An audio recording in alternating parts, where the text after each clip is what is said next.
안녕하세요. 10월 29일 화요일입니다. 굿모닝 뉴송을 시작하겠습니다. 내일부터는 30일 감사 챌린지로 특별한 굿모닝 뉴송을 하니까요. 내일부터 또 열심히 들으시고 은혜를 함께 나눴으면 좋겠습니다. 자, 오늘은 21절 말씀을 읽겠습니다.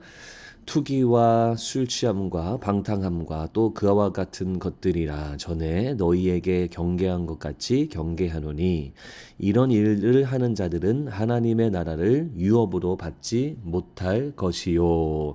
자, 오늘 원포인트 말씀은요. 성령의 지배를 받으라입니다. 성령의 지배를 받으라. 갈라디아서 말씀 저희가 계속 보고 있습니다. 거짓된 진리 그리고 거짓 교사들 그리고 이단 이런 메시지 때문에 갈라디아 교회들 안에 복음의 문제가 있었습니다. 그래서 바울이 복음의 진리가 무엇인지 그리고 그리스도의 진리를 다시 정확하게 이 편지를 통해서 전달하고 있습니다. 우리가 이제 이런 갈라디아서 말씀의 이 핵심 띠을 알기 때문에 주제를 알기 때문에 갈라디아서 말씀의 십자가와 이 죄사함, 복음에 대해서만 있다고 생각하지만 사실은 그러지 않아요. 성령님에 대한 이야기를 또 많이 하고 있습니다.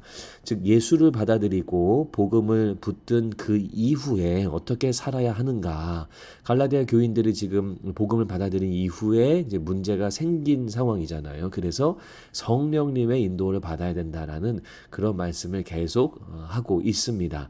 오늘 본문에서는 특별히 성령과 육체에 대해서 비교하면서 말씀을 나누고 있는데요. 17절에 이런 말이 있어요.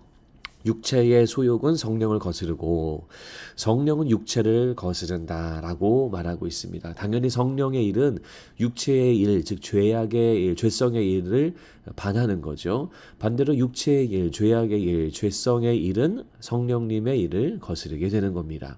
그래서 우리가요 두 가지를 동시에 할 수 없습니다. 둘 중에 하나만을 선택해야 되는 거예요. 그래서 18절에 바울이 이렇게 말합니다. 성령의 인도하시는 바가 되면 그러니까 성령의 인도함을 받으라라는 거예요.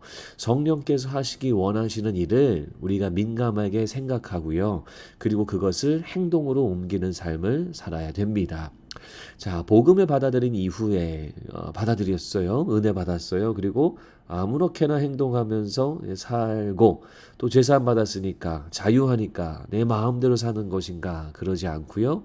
성령의 지배를 받는 삶, 성령의 인도를 받는 삶을 살아야 된다라고 말하고 있습니다. 그러면서 추가로 22절에 여러분 잘 아시는 성령의 열매, 사랑과 희락과 화평과 오래 참음 이러한 성령의 열매에 대해서 쭉 나열하면서 이러한 삶을 살아야 된다라고 말하고 있습니다. 자, 여러분 저는 말씀 보면서 아까 읽었던 21절 맨 마지막에 육체의 일을 하는 자들은 하나님의 나라의 유업을 받지 못한다라는 거예요. 그러니까 성령의 열매를 맺는 삶은 하나님의 나라를 유업으로 받는 삶이에요. 성령의 열매를 맺는 삶은 단순하게 금욕주의적인 삶이 아니라 단순하게 기쁨과 즐거움이 없는 그런 삶이 아니라 하나님의 나라를 유업으로 받는 삶, 하나님의 것들을 받는 삶, 평강을 누리는 삶, 은혜로운 삶, 기쁨이 넘치는 삶이다라는 거예요. 이것이 바로 성령의 지배를 받는 삶의 모습입니다. 여러분 무엇을 선택하며 사시겠습니까? 육체를 따라서 사시겠습니까? 아니면 성령의 지배를 받아서 성령의 삶을 사시겠습니까? 성령의 지배를 받아 성령을 따르는 자는 하나님의 나라를 유업으로 받아요.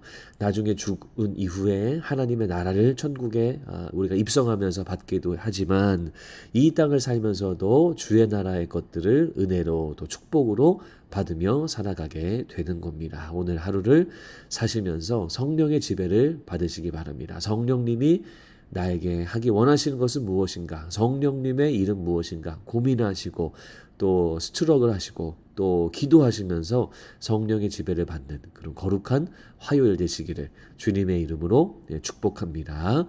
하나님 우리가 성령의 지배를 받는 삶을 살도록 인도하시고 주님께서 원하시는 삶을 이루어내는 우리가 되도록 이끌어 주시옵소서. 내일부터 시작하는 30일 감사 챌린지 통해서 감사가 넘치는 우리의 삶이 되도록 축복해 주시옵소서. 예수님 이름으로 기도합니다. 아멘.